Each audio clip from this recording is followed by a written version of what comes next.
നമസ്കാരം. മലയാളി വാർത്തയിലേക്ക് സ്വാഗതം. ലൈംഗിക ആരോപണം നേരിട്ട രാഹുൽ മങ്കൂട്ടത്തിൽ എംഎൽഎക്കെതിരെ ഏറ്റവും കൂടുതൽ പ്രതിരോധമുയർത്തിയത് പ്രതിപക്ഷ നേതാവ് വി.ഡി. സതീശനായിരുന്നു. അദ്ദേഹത്തെ പുറത്താക്കി അല്ലെങ്കിൽ അദ്ദേഹത്തിനെതിരെ ഇന്ന നടപടികൾ സ്വീകരിച്ചു, ഒരിക്കലും അംഗീകരിക്കാൻ സാധിക്കില്ല, ഇത്തരത്തിൽ ഒരു തള്ളിക്കൊണ്ടുള്ള നിലപാട് തന്നെയാണ് പ്രതിപക്ഷ നേതാവ് സ്വീകരിച്ചിട്ടുള്ളത്. ഇപ്പോഴും ആ നിലപാടിൽ തന്നെ തുടരുകയാണ്. നിലപാടിൽ മാറ്റമില്ലാത്ത വി.ഡി. സതീശൻ തുടരുമ്പോൾ കോൺഗ്രസ് തന്നെ ഇപ്പോൾ രണ്ട് തട്ടിലാണ്. ഒന്ന് രാഹുലിനെ അനുകൂലിക്കുന്നവർ, രണ്ട് രാഹുലിനെ പ്രതികൂലിക്കുന്നവർ. അല്ല, ഏറ്റവും മുൻപന്തിയിൽ നിൽക്കുന്ന പ്രതികൂലിക്കുന്നവരിൽ ഏറ്റവും മുൻപന്തിയിൽ നിൽക്കുന്നത് വി.ഡി. സതീശൻ തന്നെയാണ്. തീർച്ചയായിട്ടും രാഹുലിന് വേണ്ടി പടവെട്ടുന്നത്, അതിന് മുൻപന്തിയിൽ നിൽക്കുന്നത് ഷാഫി പറമ്പിൽ തന്നെയാണ്. അതായത് രാഹുലിനെ മണ്ഡലത്തിൽ സജീവമാക്കാൻ അല്ലെങ്കിൽ ആ ഒരു രീതിയിലേക്ക് രാഹുലിനെ മടക്കിക്കൊണ്ടുവരുവാൻ പടവെട്ടുന്ന ഷാഫി പറമ്പിൽ. ഇത്തരത്തിൽ ഷാഫി രാഹുലിന് വേണ്ടി പോരാട്ടം നടത്തുമ്പോൾ കഴിഞ്ഞ ദിവസം പ്രതിപക്ഷ നേതാവ് നടത്തിയ ഒരു പ്രതികരണം അത് വലിയ രീതിയിലൊരു പ്രതിരോധമായി മാറിയിരിക്കുകയാണ്. കോൺഗ്രസിലെ പവർ ഗ്രൂപ്പ് പൊളിയുകയാണോ എന്നതടക്കമുള്ള ചോദ്യങ്ങൾ നിലവിൽ ശക്തമാവുന്നുണ്ട്. കോൺഗ്രസ് നേതൃത്വത്തിന്റെ മുന്നിൽ വന്ന കാര്യങ്ങളുടെ ബോധ്യത്തിന്റെ അടിസ്ഥാനത്തിലാണ് രാഹുൽ മാങ്കൂട്ടത്തിൽ എംഎൽഎക്കെതിരെ നടപടിയെടുത്തതെന്ന് പ്രതിപക്ഷ നേതാവ് വി.ഡി. സതീശൻ വീണ്ടും ആവർത്തിച്ചിരിക്കുകയാണ്. സംസ്ഥാന UDF നയവിശദീകരണ കൺവെൻഷൻ ഉദ്ഘാടനം ചെയ്ത് സംസാരിക്കവെയാണ് ഇത്തരത്തിലൊരു പ്രതികരണം വി.ഡി. സതീശന്റെ ഭാഗത്തു നിന്നും ഉണ്ടായിരിക്കുന്നത്. പാലക്കാടുമായി ബന്ധപ്പെട്ട ഒരു വിഷയം കോൺഗ്രസിന് മുന്നിലെത്തി. തുടർന്ന് പാർട്ടിയുടെ പ്രധാനപ്പെട്ട എല്ലാ നേതാക്കന്മാരും ഇരുന്ന് തീരുമാനമെടുത്തു. അദ്ദേഹത്തെ പാർട്ടിയിൽ നിന്നും പാർലമെന്ററി പാർട്ടിയിൽ നിന്നും സസ്പെൻഡ് ചെയ്തു. അങ്ങനെ ഒരു തീരുമാനം എടുത്തത് ബോധ്യത്തിന്റെ അടിസ്ഥാനത്തിലാണ്. ഇത് പാർട്ടി ഏകകണ്ഠമായി എടുത്ത തീരുമാനമാണ്, ഏതെങ്കിലും ഒരു വ്യക്തി എടുത്തതല്ല. തീരുമാനം UDFിലെ ഘടകകക്ഷികളെയും സ്പീക്കറെയും അറിയിച്ചു എന്നതടക്കമുള്ള ഒരു പ്രതികരണമാണ് വി.ഡി. സതീശൻ നടത്തിയത്. തീർച്ചയായിട്ടും സ്ഥാനങ്ങളിൽ നിന്ന് ഭ്രഷ്ട് കൽപ്പിക്കുന്നു, മാറ്റുന്നു. പക്ഷേ MLA സ്ഥാനം രാജിവെക്കുന്നില്ല. കാരണം ഒരുപാട് സങ്കീർണതകളുണ്ട് MLA സ്ഥാനം രാജിവെക്കുകയാണെങ്കിൽ. നിയമസഭയിൽ എത്തിയാൽ തന്നെ വളരെ കുറച്ചു നേരം മാത്രം ഇരുന്ന ശേഷം അദ്ദേഹം പുറത്തേക്ക് പോകുന്നു, പിന്നീട് വരുന്നില്ല. അങ്ങനെ നേതൃത്വത്തിന്റെ ഭാഗത്തു നിന്ന് വലിയ രീതിയിലുള്ള സമ്മർദ്ദം രാഹുൽ ഈ വിഷയത്തിന്മേൽ നേരിടുന്നുണ്ട്.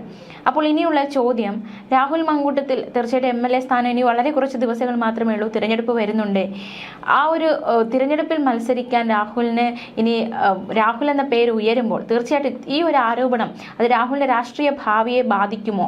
അതായത് ആരോപണ വിധേയനാണ്, ലൈംഗികാരോപണ വിധേയനാണ്, ഇത്തരത്തിലുള്ള ആരോപണങ്ങളൊക്കെ ശക്തമായി നിൽക്കുന്നു. അപ്പോൾ ഇതൊരു പ്രതിസന്ധിയായിട്ട് രാഹുലിന്റെ രാഷ്ട്രീയ ജീവിതത്തെ ബാധിക്കുമോ എന്ന ചോദ്യം കൂടി നിലവിൽ ശക്തമാകുന്നുണ്ട്. വരുന്ന തിരഞ്ഞെടുപ്പുകളിൽ അത് രാഹുലിനെ ബാധിക്കുമോ? രാഹുലിന് അത് തടസ്സമായി മാറുമോ? ചോദ്യങ്ങൾ ഒരുപാട് ഉയരുകയാണ്. എന്തായാലും രാഹുൽ മങ്കൂട്ടത്തിനെതിരായ നിലപാടിൽ മാറ്റമില്ലാതെ പാർട്ടിയിലെ ശക്തനായ പ്രതിപക്ഷ നേതാവ് വി.ഡി. സതീശൻ തുടരുന്ന ഈ സാഹചര്യത്തിൽ ആ ശക്തനെ തന്നെ വീഴ്ത്തി മുന്നോട്ട് പോവുക എന്നത് രാഹുലിനെ സംബന്ധിച്ച് എത്രമാത്രം വെല്ലുവിളി ഉയർത്തുന്നതാണ് എന്നതൊക്കെ ചോദ്യമായി തന്നെ മാറുകയാണ്. രാഹുലിനെ പാലക്കാട് എത്തിക്കാൻ ഷാഫി പറമ്പിൽ ശ്രമം നടത്തുന്നതിനിടെയാണ് രാഹുലിന് പാർട്ടിയുമായി ബന്ധമില്ല എന്ന രീതിയിൽ വി.ഡി. സതീശൻ വീണ്ടും നിലപാട് ആവർത്തിക്കുന്നത്. തീർച്ചയായിട്ടും പ്രതിപക്ഷ നേതാവ് ഇത്തരത്തിൽ എപ്പോഴും രാഹുലിനെ തള്ളിപ്പറയുന്നു, രാഹുലിനെതിരെ നിലപാട് സ്വീകരിക്കുന്നു. ഈ സാഹചര്യത്തിൽ അതായത് രാഹുൽ മങ്കൂട്ടത്തിനെ പൂർണ്ണമായും കൈവിട്ട രീതിയിൽ പ്രതിപക്ഷ നേതാവ് നിലപാട് സ്വീകരിക്കുമ്പോൾ ഷാഫി പറമ്പിൽ പക്ഷത്തിൽ നിന്ന് വലിയ രീതിയിലുള്ള ഒരു എതിർപ്പ് തന്നെയാണ് ഉയർന്നുകൊണ്ടിരിക്കുന്നത്. തീർച്ചയായിട്ടും ഈ ഒരു എതിർപ്പൊക്കെ അതിജീവിക്കുക എന്നത് രാഹുലിന്റെ രാഷ്ട്രീയ ഭാവി മുന്നോട്ട് കൊണ്ടുപോവുക എന്നത് സങ്കീർണതകൾ നിറഞ്ഞിരിക്കുന്നു. അതോ ആരാണ് ഒറ്റപ്പെടുന്നത്, അല്ലെങ്കിൽ ആരുടെ വാക്കിനാണ് പാർട്ടിയിൽ വിലയില്ലാതാകുന്നത്? ചോദ്യങ്ങൾ ഒരുപാട് ആർജിക്കുന്നുണ്ട്. എന്തായാലും നേരത്തെ ഒരു വിലയിരുത്തലുകൾ ഉണ്ടായത് ഇപ്പോൾ നിയമസഭാ സമ്മേളനം നടക്കുകയാണ്.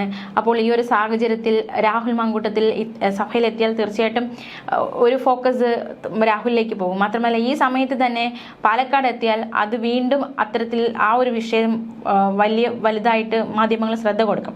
ഈ ഒരു സാഹചര്യത്തിൽ നിയമസഭാ സമ്മേളനം കഴിയുന്നതുവരെ രാഹുൽ മണ്ഡലത്തിലേക്ക് എത്തേണ്ട എന്ന നിർദ്ദേശം നൽകിയിട്ടുണ്ട് എന്ന വിവരങ്ങളൊക്കെ കഴിഞ്ഞ ദിവസങ്ങളിൽ പുറത്തു വന്നിരുന്നു. പക്ഷേ രാഹുൽ മങ്കൂട്ടത്തിൽ ഇന്ന് പാലക്കാട് എത്തിയിരിക്കുകയാണ്.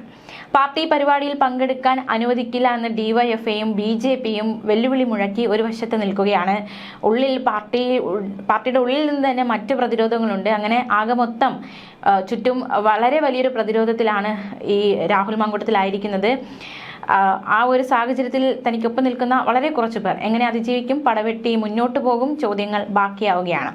എന്തായാലും ഏത് സാഹചര്യവും നേരിട്ട് മണ്ഡലത്തിൽ സജീവമായി നിന്ന് ഈ പ്രശ്നങ്ങളെ നേരിട്ട് വീണ്ടും ഈ ഒരു MLA സ്ഥാനത്തേക്ക് രാഹുൽ മാങ്കൂട്ടത്തിൽ തന്നെ മത്സരിക്കണം എന്നതടക്കമുള്ള ഒരു പക്ഷം പിടിക്കുന്നവരും അല്ലെങ്കിൽ അത്തരത്തിലുള്ള വിലയിരുത്തലുകൾ നടത്തുന്നവരും ഉണ്ട് എന്നതും ഏറ്റവും ശ്രദ്ധേയം. വിവാദങ്ങൾക്കിടെയാണ് പാലക്കാട് MLA രാഹുൽ മാങ്കൂട്ടത്തിൽ പാലക്കാട് എത്തിയത്. ലൈംഗിക ആരോപണങ്ങൾ നേരിട്ടതിന് പിന്നാലെ യൂത്ത് കോൺഗ്രസ് സംസ്ഥാന അധ്യക്ഷ സ്ഥാനം രാജിവെക്കുകയും കോൺഗ്രസ് പാർലമെന്ററി പാർട്ടിയിൽ നിന്ന് പുറത്താക്കപ്പെടുകയും ചെയ്ത ശേഷം ആദ്യമായാണ് രാഹുൽ പാലക്കാട് എത്തുന്നത്. രാഹുൽ നിയമസഭാ സമ്മേളനത്തിൽ ഒരു ദിവസം എത്തിയ ശേഷം സ്വദേശമായ അടൂരിലേക്ക് മടങ്ങിയിരുന്നു. രാഹുലിന്റെ വരവിന് മുന്നോടിയായി രാവിലെയുടെ MLA ഓഫീസ് തുറന്നിരുന്നു. കോൺഗ്രസ് പ്രവർത്തകർ ഓഫീസിന് മുന്നിൽ എത്തിയിരുന്നു. ഓഫീസ് പരിസരത്ത് പോലീസ് സുരക്ഷ വർദ്ധിപ്പിച്ചിരുന്നു. രാഹുൽ എത്തിയതോടെ പ്രതിഷേധവുമായി CPM-ഉം BJP-യും രംഗത്തെത്തുമോ എന്നതടക്കമുള്ള ചോദ്യങ്ങൾ ശക്തമായിരുന്നു. പ്രതികരണങ്ങൾ വന്നു. അതായത് രാഹുലിനെ തടയും, MLA എന്ന രീതിയിൽ പരിപാടിയിൽ പങ്കെടുത്താൽ, ഔദ്യോഗിക പരിപാടികളിൽ പങ്കെടുത്താൽ തീർച്ചയായിട്ടും തടയുമെന്ന ഒരു പ്രതികരണമൊക്കെ ഉണ്ടാകുന്നു. രാഹുലിനെ തടയില്ലെന്ന് CPM സംസ്ഥാന സെക്രട്ടറി MV ഗോവിന്ദൻ നേരത്തെ പ്രതികരിച്ചിരുന്നു. പാലക്കാട്ടേക്ക് രാഹുൽ മാങ്കൂട്ടത്തിൽ MLA തിരിച്ചു വരുമെന്ന് UDF പാലക്കാട് ജില്ലാ ചെയർമാൻ മരക്കാർ മാരായ മംഗലം കഴിഞ്ഞ ദിവസം പൊതുവേദിയിൽ പറഞ്ഞതും ഏറ്റവും ശ്രദ്ധേയമാണ്. അതിന് തൊട്ട് പിന്നാലെ തന്നെ പാലക്കാട് രാഹുൽ കാലുകുത്തി എന്നതും ശ്രദ്ധേയം.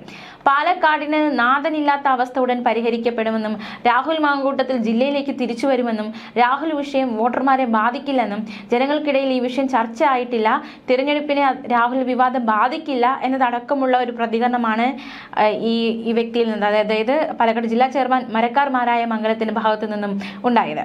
ഓഗസ്റ്റ് 17-നായിരുന്നു രാഹുൽ അവസാനമായി പാലക്കാട് എത്തിയത്. ശനിയാഴ്ച രാഹുൽ പാലക്കാട് എത്തുമെന്നാണ് പറഞ്ഞിരുന്നതെങ്കിലും മറ്റ് ചില കാരണങ്ങൾ കൊണ്ട് പാലക്കാടേക്ക് എത്തിയില്ല. ഇപ്പോൾ ഇന്ന് എത്തിയിരിക്കുന്നു.